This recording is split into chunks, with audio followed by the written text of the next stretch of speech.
Powered by the Montana Television Network. Montana This Morning continues on Montana's News Leader. A powerful hurricane is barreling toward Hawaii. I'm John Schumo with a look at how residents and first responders are preparing. And new oil and gas leases are being sold for land near the Big Hole River in Beaverhead County.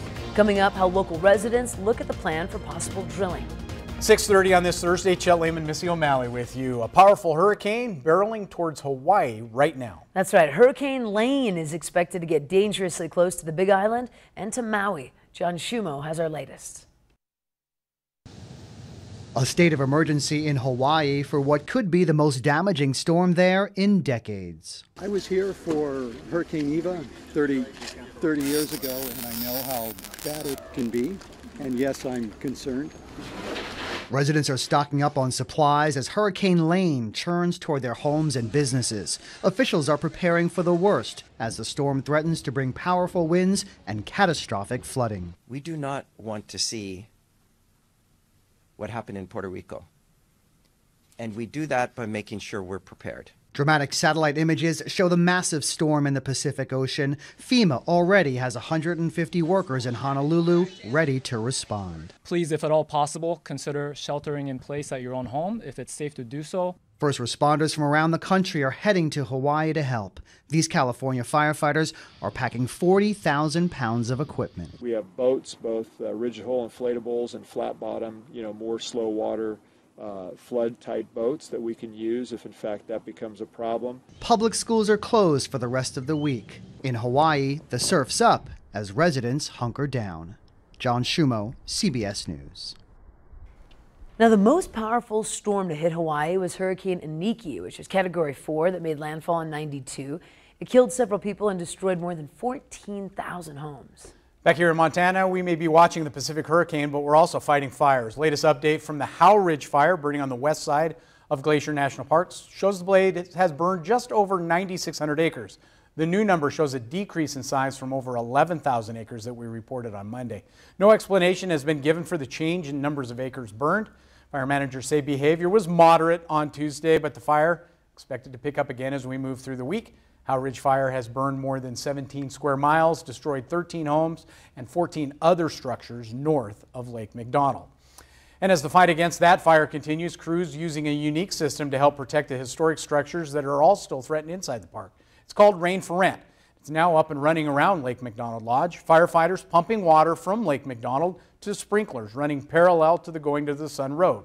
This wets down large areas in case the fire reaches the lodge.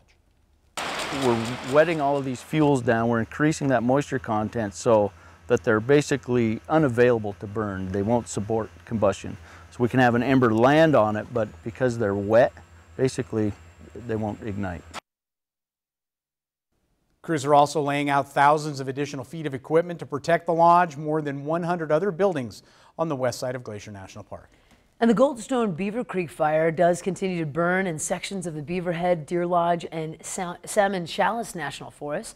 The Goldstone fire, which is located about 18 miles south of Jackson, Montana, has burned 9,024 acres. It's at 7% containment. Crews are trying to contain the fire on both the Goldstone Pass Road and the Forest Service roads on the south end of the fire. Beaver Creek fire, located 18 miles northwest of Wisdom, has burned 2,067 acres. It's at 8% containment. Recent rains have slowed down the fires, but Operations Sections Chief Buck Wickham says that the first snow could be ultimately what puts out both of those fires. It's not rain, just rain like we had the last couple of days is not going to stop either one of these fires. It'll make them hold down a little bit, but it's not going to put them out. I think to really call this fire out is going to mean, a snowfall. And no evacuations have been ordered for either of those fires. For a complete list of fires burning in the area, head on over to our websites. We're keeping them updated for you daily. And just to update, no snow in the forecast to make that happen, right? Yeah. Yep, you got it. Just checking. Just want to make sure. Smoke still in the forecast. I know, I get your hopes up. A little bit of smoke still out there. We've had West Yellowstone's been in the green throughout the morning. That's not going to last very long. Yeah. Most of us dealing with moderate to even unhealthy air quality for the most part. Temperatures into the 40s and 50s early on in the day, 39 in West Yellowstone right now. I expect the daytime highs to be into the 80s. The clouds are going to clear out of here, most likely into the mid to late part of the morning. Unfortunately, we're still dealing with the smoky haze. We'll talk about what you can expect for the upcoming weekend coming up in just a few minutes. Thanks, Matt. 6:35 now for some Treasure State headlines. Great Falls Carnival worker accused of assaulting ride-goers is back in court. Roberto Solomon Garcia pleaded not guilty to 2 felony and 2 misdemeanor counts of sexual assault. Court documents show Garcia sexually assaulted a total of 4 women between July 30th and August 1st. 2 of them were under the age of 14. The victims claim that Garcia deliberately touched them as he was checking their seatbelts on the Speedway ride. His trial has been set for October 22nd. And land in the area of some southwest Montana premium trout rivers could be opened up to oil and natural gas drilling. MTN's John Amy tells us what areas could be affected. The Bureau of Land Management is considering opening up thousands of acres of land for potential leasing for gas and oil drilling and hydraulic fracking along the Big Hole and Beaverhead watersheds.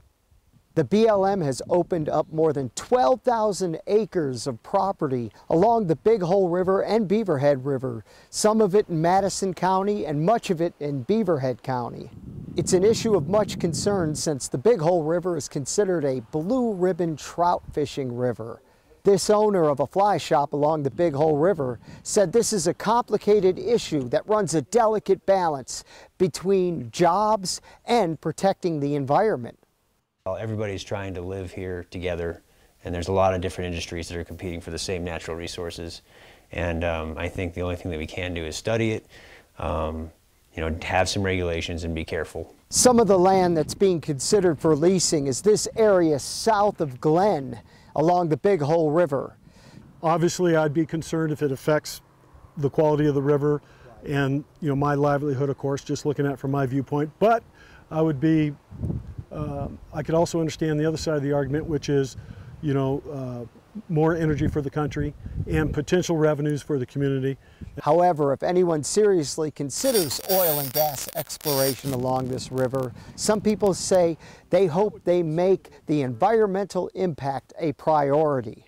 That the checks and balances are in place and that the environment obviously should come first. Remediation plans should be in effect. Near Glen, John Amy, MTN News. John tells us the Bureau of Land Management giving the public until this Friday to comment on this issue. So more to follow on that, of course. Sure. In other news, you may have seen some advertisements for free seminars promising amazing opportunities. Oh yeah, that's a fact. But consumer advocates in Montana say they hear from a lot of people who aren't happy with what they receive. In this week's Fraud Watch, MTN's Jonathan Embarian looks at what you need to know about your rights. The ads come as flyers or emails or TV commercials. They promise a unique opportunity. They're timeshares, they're travel clubs, they're health and wellness, and then they're business opportunities, work from home business. Montana's Office of Consumer Protection says they've seen a growing number of seminars around the state promoting these types of offers. What they'll do is they'll invite you to come and get a free lunch. And as we know, nothing is for free. Once you go to the seminar, you'll be given a sales pitch. Investigator Demery Nielsen says in most cases they're not outright scams. But once people sign the contract, they often find it isn't what they expected. It's so high-pressured sales that people don't have the opportunity to take the time, read through those contracts, know what it is that you're signing up for.